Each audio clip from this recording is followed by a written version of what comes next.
ಎಲ್ಲ ಕಲಾವಿದರಿಗೂ ಕೂಡ ಈ ರಾಯರ ಸನ್ನಿಧಿಯಲ್ಲಿ ಸೇವೆ ಸಲ್ಲಿಸುವಂಥ ಭಾಗ್ಯ ಅವರಿಗೆ ಬಂದಿದೆ.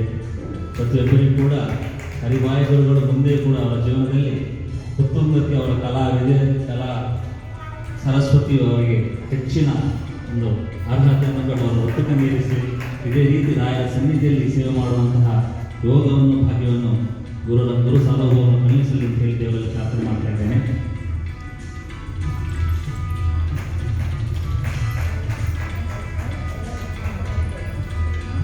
ಎಲ್ಲರೂ ಕೂಡ ದೀಪ ಹಚ್ಚುವ ಕಾರ್ಯಕ್ರಮ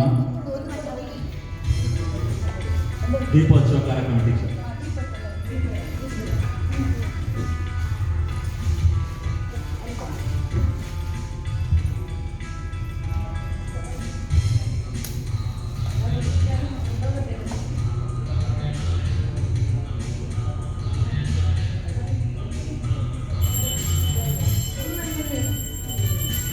ಎಲ್ಲರ ಎದುರಿಗೆ ಬಂದು ದೀಪ ಹಚ್ಚುವ ಕಾರ್ಯಕ್ರಮ. ಪೂಜ್ಯಾಯ ರಾಘವೇಂದ್ರಾಯ ಸತ್ಯ ಧರ್ಮರತಾಯ ಚ ಭಜತಾಂ ಕಲ್ಪವೃಕ್ಷಾಯ ನಮತಾಂ ನಮದೇಂದ್ರ. ಹರಿವಾಯುಗಳ ಸನ್ನಿಧಿಯಲ್ಲಿ ಈ ಮಧ್ಯಾಹ್ನ ತಾಳಮದ್ದಲ ಕಾರ್ಯಕ್ರಮಕ್ಕೆ ದೀಪ ಹಚ್ಚುವ ಮೂಲಕ ಹಾಗೆ ಕಾರ್ಯಕ್ರಮಕ್ಕೆ ಪ್ರೋತ್ಸಾಹ ನೀಡಿದಂತಹ ಶ್ಯಾಮಲಾ ಟೀಚರ್ ಇವರಿಗೂ ಕೂಡ ನವರತ್ನ ಸೇವಾ ಪ್ರತಿಷ್ಠಾನ ಪರವಾಗಿ ಅನಂತ ನಮನಗಳು. ಅದೇ ರೀತಿ ಕಾರ್ಯಕ್ರಮಕ್ಕೆ ಆಗಮಿಸಿದಂತಹ ಎಲ್ಲ ಕಲಾವಿದರಿಗೂ ಕೂಡ ಮತ್ತೊಮ್ಮೆ ಆತ್ಮೀಯವಾಗಿ ಸ್ವಾಗತವನ್ನು ಬಯಸುತ್ತಾ ಕಾರ್ಯಕ್ರಮಕ್ಕೆ ಅನುವು ಮಾಡಿಕೊಡ್ತೇವೆ. ಧನ್ಯವಾದ.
ಮರುಭೂತ ಸುಮನಸ ನಿರವಿಯ ಕೊಡಗೊಳ್ಳು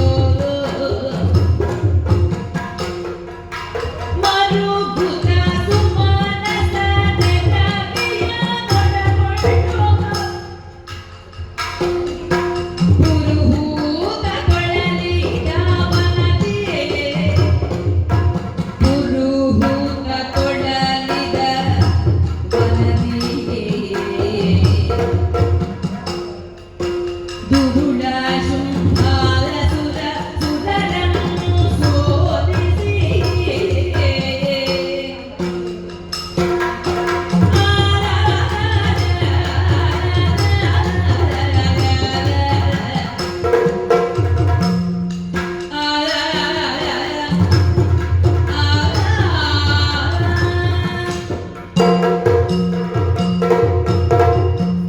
ಶತಮತಗಳನ್ನು ಮಾಡಿ ಆ ಮೂರು ಮೂರ್ತಿಗಳನ್ನು ಒಲಿಸಿಕೊಂಡು ಅವರಿಂದ ಪಡೆದಂತಹ ಈ ಸುಧರ್ಮ ಸಭೆಯನ್ನು ಅದರ ಸಿಂಹಾಸನವನ್ನು ಏರಿ ಕುಳಿತವನಿದ್ದೇನೆ. ದೇವತೆಗಳು, ದಿಕ್ಪಾಲಕರು, ಯಕ್ಷರು, ಗಂಧರ್ವರು, ಕಿನ್ನರರು, ಕಿಂಪುರುಷರು ಇವರೆಲ್ಲರಿಂದ ಓಲೈಸಿಕೊಳ್ಳುತ್ತಿದ್ದೇನೆ. ಇಲ್ಲಿನ ಸಕಲ ಸಂಪತ್ತುಗಳನ್ನು ನನ್ನ ಅಧೀನದಲ್ಲಿಯೇ ಇರಿಸಿಕೊಂಡಿದ್ದೇನೆ. ಆದರೆ ಏನು ಮಾಡೋಣ, ಎಲ್ಲವೂ ನಿಜವಾಗಿದೆ. ಆದರೆ ನಮ್ಮ ದೊಡ್ಡಮ್ಮನ ಮಕ್ಕಳು ಎನಿಸಿಕೊಂಡಂತಹ ದುಷ್ಟ ದಾನವರು ಆಗಾಗ್ಗೆ ಈ ಸಂಪತ್ತಿಗಾಗಿ ದಾಳಿ ನಡೆಸುತ್ತಲೇ ಇದ್ದಾರೆ. ಅವರನ್ನು ಒಡೆದು ಓಡಿಸುವುದು ನನಗೊಂದು ದೊಡ್ಡ ಸಾಧನೆಯೇ ಆಗಿಬಿಟ್ಟಿದೆ. ಇದೀಗ ಕೆಲವು ಸಮಯದ ಹಿಂದೆ ಮಹಿಷಾಸುರ ಎಂಬ ರಕ್ಕಸ ಅಬ್ಬ ಮೃತ್ಯು ದೇವತೆಯಂತೆಯೇ ಆರ್ಭಟಿಸುತ್ತ ಅಸುರ ಪಾಲಕನಾಗಿ ದಿವಿದ ಕಂಟಕನಾಗಿ ಮೆರೆಯುತ್ತಿದ್ದ ಆತನನ್ನು, ಆತನ ಸಕಲ ಸೈನ್ಯವನ್ನು ರಣರಂಗದಲ್ಲಿ ಮಡಗಿ ನಮಗೆ ಜಯವನ್ನು ತಂದಿದ್ದವಳು ಆ ಜಗನ್ಮಾತೆ. ಆ ಬಳಿಕ ನಾವು ನೆಮ್ಮದಿಯಿಂದ ಜೀವನವನ್ನು ಮಾಡಬೇಕು ಎಂದು ಇರುವಾಗ ಮತ್ತೆ ಆರಂಭವಾಗಿದೆ ದುಷ್ಟದಾನವರ ಕಾಟ. ಇದೀಗ ಬಂದವನು ಶುಂಭಾಸುರ ಎಂಬುವನು. ಆತ ಆ ಮಹಿಷಾಸುರನಿಗಿಂತಲೂ 10 ಪಟ್ಟು ಬಲಶಾಲಿಯಾಗಿರುವನು.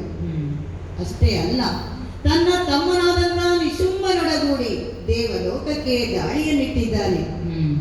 ನಮ್ಮೆಲ್ಲರನ್ನು ದೆಸೆಗೆಡಿಸಿ ಬಿಟ್ಟಿದ್ದಾನೆ. ಅವನ ವೃತ್ತಿಯರಿಗೆ ನಮ್ಮ ದಿಕ್ಪಾಲಕರ ಕೆಲಸವನ್ನು ವಹಿಸಿಕೊಟ್ಟಿದ್ದಾನೆ. ನಮ್ಮ ನೃತ್ಯಾಂಗರೆಯನ್ನು ಅವರ ಸೇವೆಗಾಗಿ ಇರಿಸಿಕೊಂಡಿದ್ದಾನೆ. ನಾವೆಲ್ಲ ಈಗ ದಿಕ್ಕು ದೆಸೆ ಇಲ್ಲದೆ ಅಲೆಯುವಂತಾಗಿದೆ.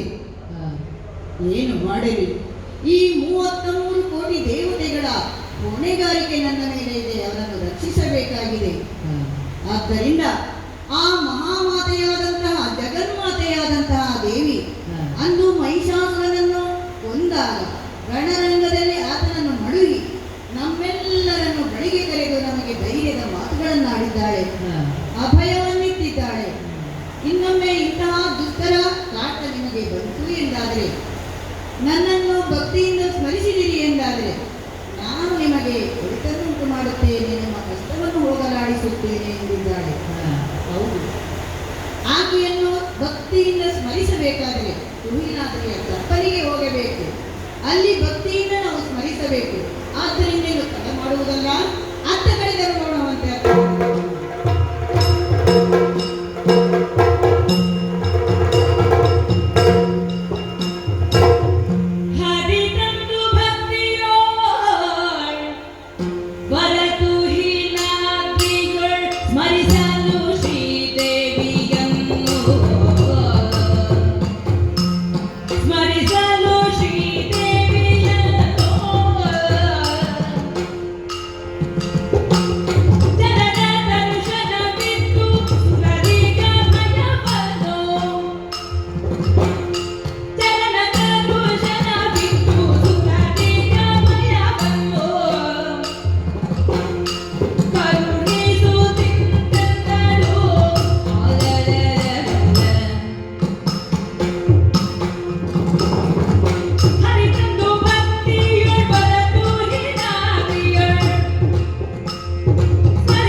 ಪ್ರಾಪ್ತ ಸಾಧಿಕೆ ಶರಣ್ಯತಿ ಅಂಬಕೆ ದೇವಿ ನಾರಾಯಣಿ ನಮೋಸ್ತುತೆ.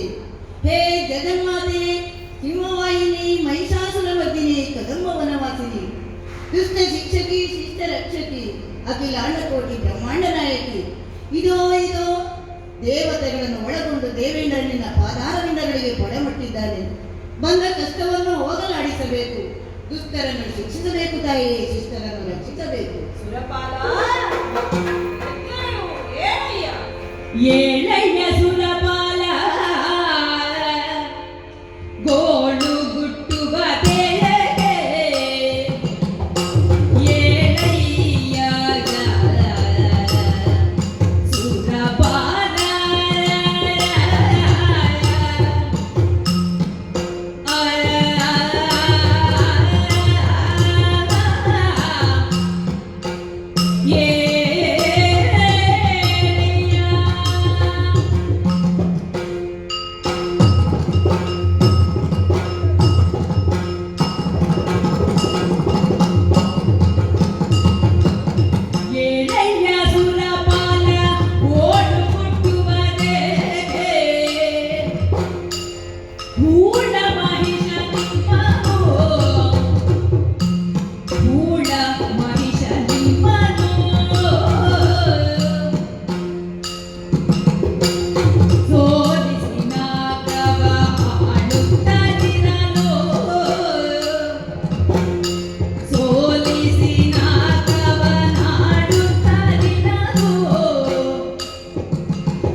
ಹೌದು, ಜ್ಞಾನವದನಾಗಿದ್ದಿ.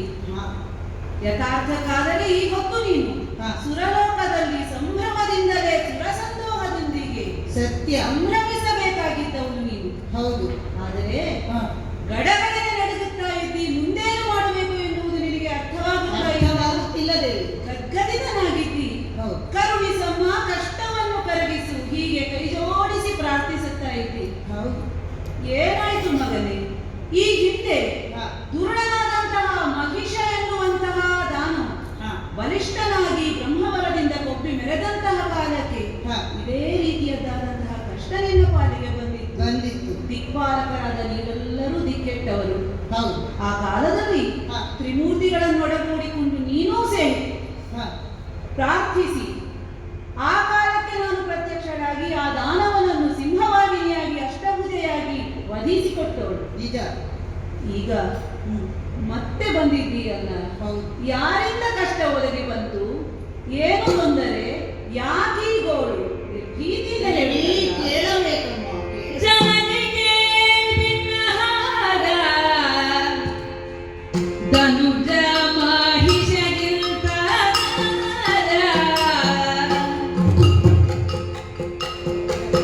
ಜನನಿಗೆ ಭಿನ್ನ ಧನುಜ ಮಹಿಷಗಿಂತ ಘನಪರಾಕ್ರಮಿ ಶುಂಭಗೋ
ಒಡಗೂಡಿ ಸಕಲ ಸೈನ್ಯವನ್ನು ಸೇರಿಕೊಂಡು ದೇವಲೋಕಕ್ಕೆ ದಾಳಿಯನ್ನಿಟ್ಟಿದ್ದ.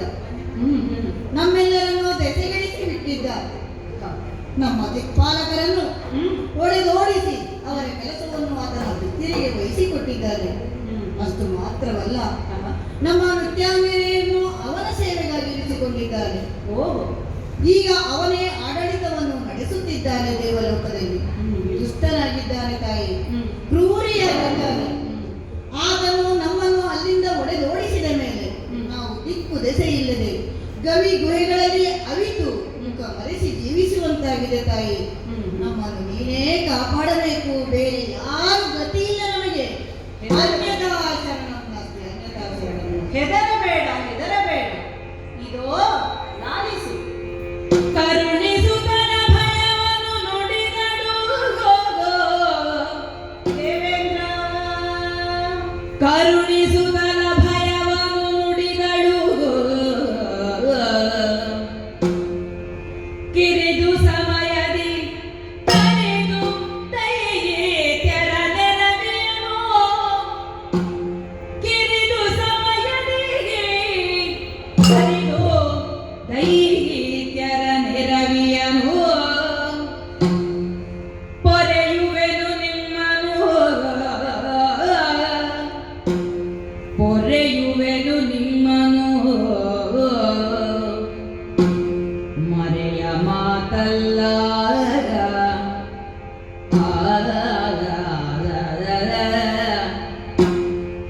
ಮರೆಸಿ ನಿಜವನು ತುಹಿನಗಿರಿಯೊಳಗಿರುತ್ತ ನೀವೆಲ್ಲ. ಮರೆಸಿ ನಿಜವನು ತುಹಿನಗಿರಿಯೊಳಗಿರುತ್ತ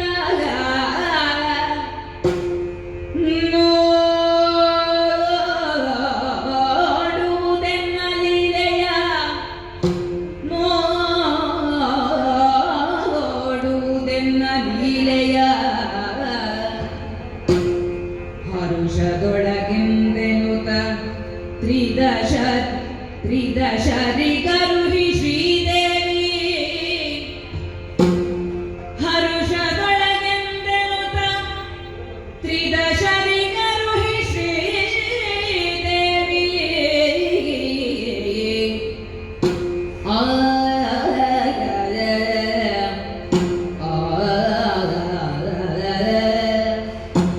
ಕರುಣಿಸುತ್ತಲ ಭಯವನ್ನು ನುಡಿದಳು.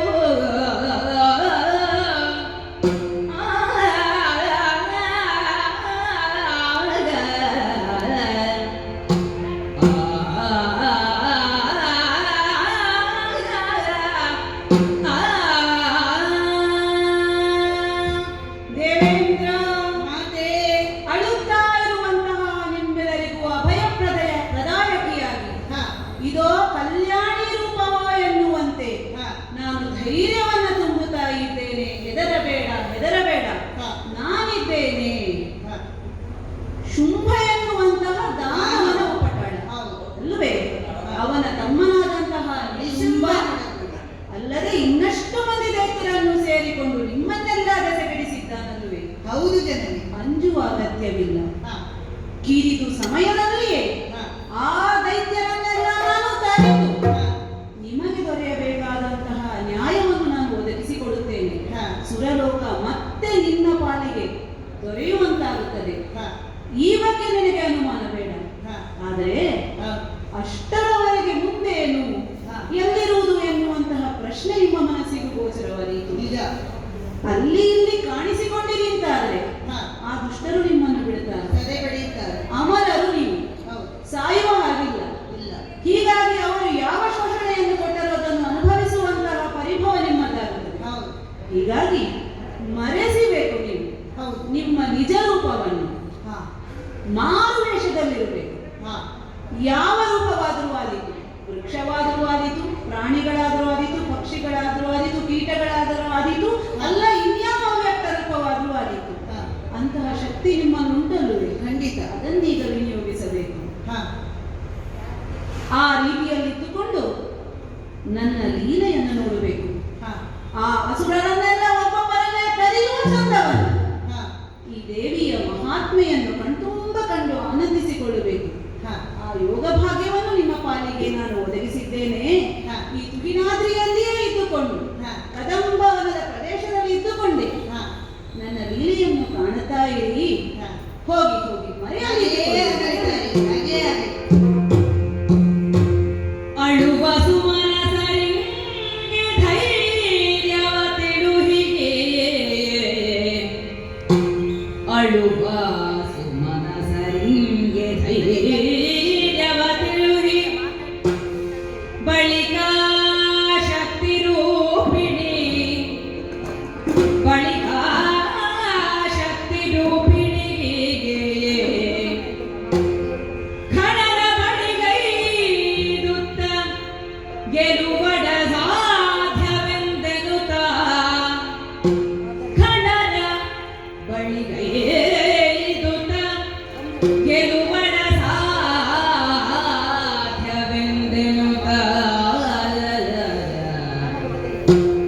ತಿಳಿದಳ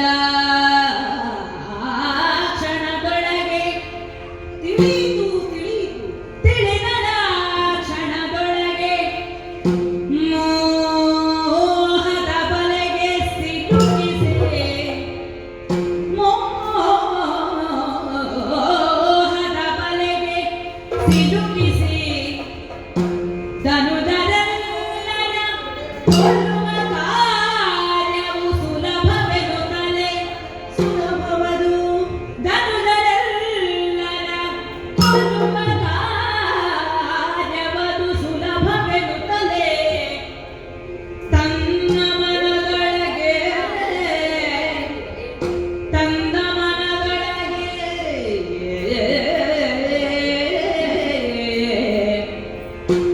ಅಳುವ ಸುಮನ ಸರಿಂಗೆ ಧೈರ್ಯವ ತಿಳುಹಿ, ಆ ಆ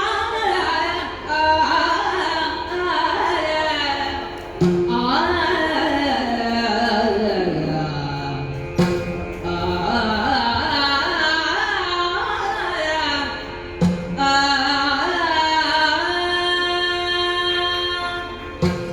ಅಳುತ್ತಾ ಇರುವಂತಹ ಅಮರೇಂದ್ರನಿಗೆ ನಾನು ಅಭಯವನ್ನಿಟ್ಟಿದ್ದೇನೆ.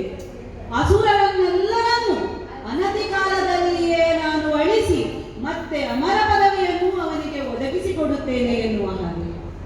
ಆದರೆ ಈ ಬಗ್ಗೆ ಮುಂದೇನು ಹೇಗೆ ಎನ್ನುವ ಹಾಗೆ ನಾನು ಯೋಚಿಸಬೇಕಾಗಿದೆ.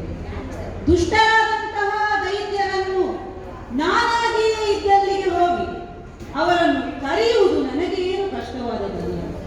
ಬೇಕು ಬೇಕಾದ ಹಾಗೆ ಈ ಪ್ರಪಂಚವನ್ನೇ ಸೃಷ್ಟಿಸಿದವಳು ನಾನು. ಹಾಗೆ ಒಂದು ನೆಲೆಯಲ್ಲಿ ನೋಡಿದರೆ ಸುರರು ನನ್ನ ಮಕ್ಕಳೇ ಹೌದು, ಅಸುರರು ನನ್ನ ಮಕ್ಕಳೇ ಹೌದು.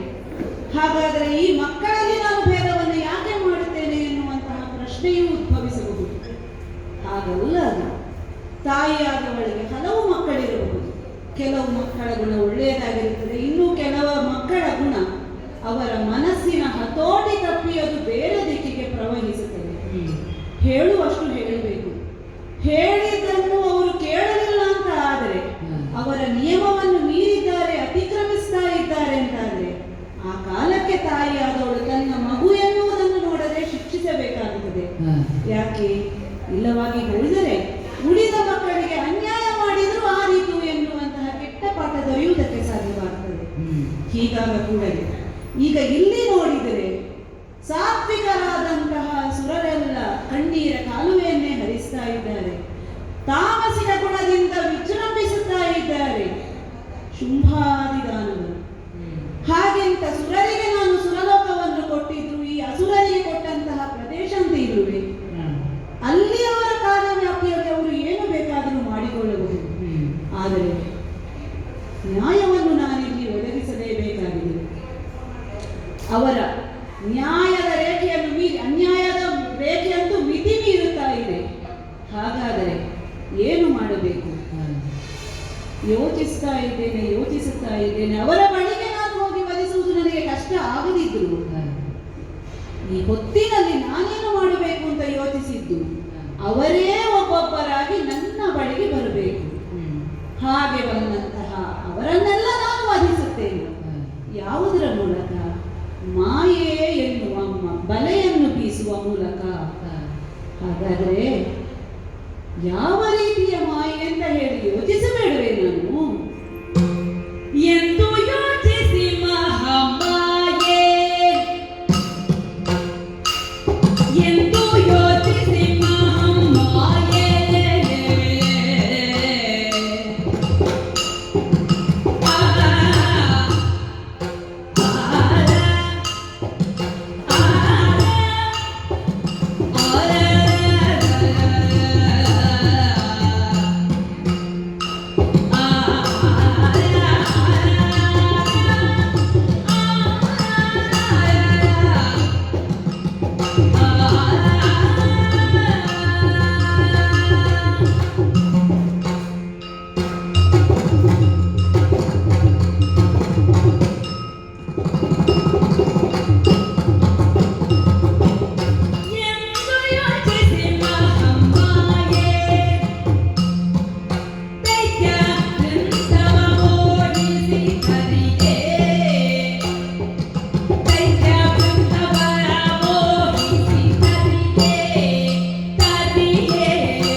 ಯೋಚನೆ ಮಾಡಬೇಕಾದದ್ದೇ ಸತ್ಯ.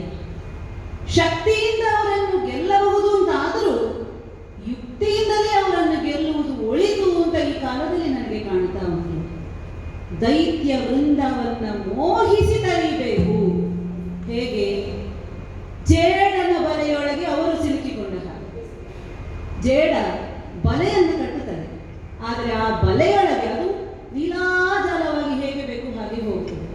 ಆದರೆ ಉಳಿದಂತಹ ಕೀಟಗಳೆಲ್ಲ ತಾನಾಗಿ ಅದರೊಳಗೆ ಬಂದು ಸಿಕ್ಕಿಕೊಳ್ಳುತ್ತದೆ, ಸಿಕ್ಕಿಕೊಂಡು ಹೊರಗೆ ಹೋಗುವುದಕ್ಕೆ ಸಾಧ್ಯವಾಗುವುದಿಲ್ಲ.